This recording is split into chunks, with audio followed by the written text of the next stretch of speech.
Hello and welcome to my presentation corresponding to our paper with the topic Generating Physically Sound Training Data for Image Recognition of Additively Manufactured Parts. I'm Tobias Nickchen from Paderborn University and my co-authors are Stefan Heindorf and Gregor Engels.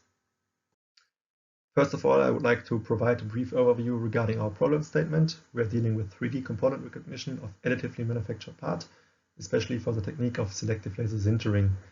The SLS process has the characteristic that it is using batch processing, so multiple components are produced together in one build chamber. So you can see it here on the left, the virtual build job, in the middle, the components after the production powder cake, and on the right side, the produced components.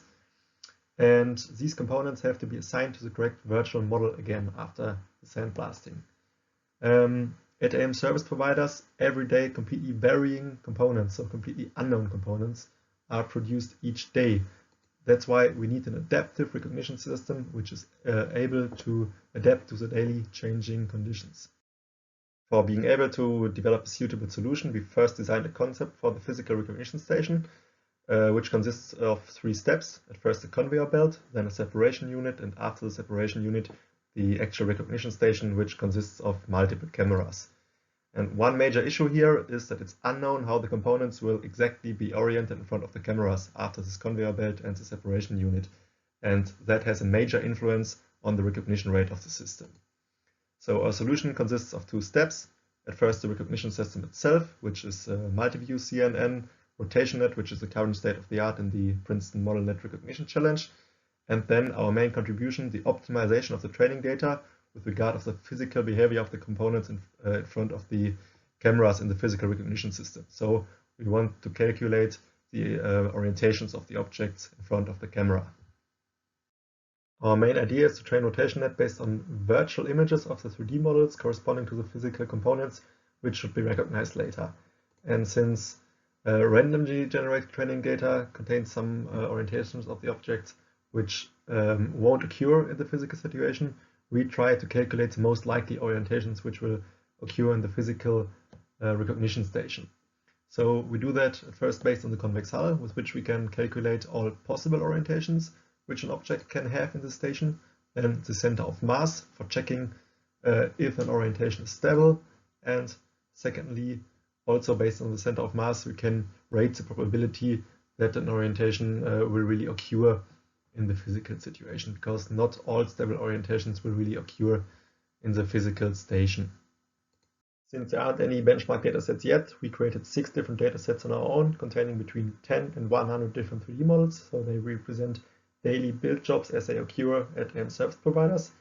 And the first 3 are daily build jobs with randomly chosen objects, and the other 3, like you can see here, contain really similar objects, so they are more difficult.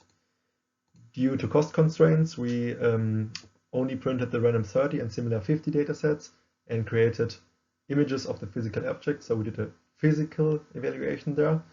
Additionally, for all datasets, we created also a virtually evaluation. So we trained the system on the virtual data and also evaluated it on virtual data.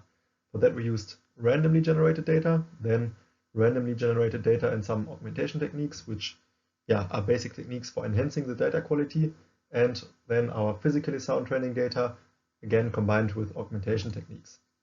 And here you can see that already the augmentation definitely enhances the results, so the accuracy gets better, but for the most difficult set, only 71% here. And more important, with the physically sound data, we can see here that we can achieve really nearly 100% accuracy for all data sets.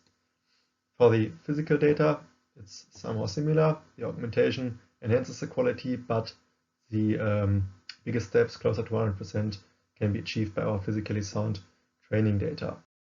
So as a conclusion, we can definitely say that our physically sound training data has a major influence on the recognition rate, especially with growing complexity of the data sets, and it's an important milestone to 100% accuracy.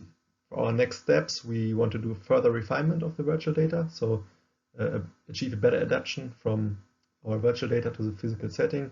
And as a next step, we want to compare 3D database approaches with our current image-based approach. Thank you for your attention. If you have any questions, feel free to contact me via this information or take a look in our paper.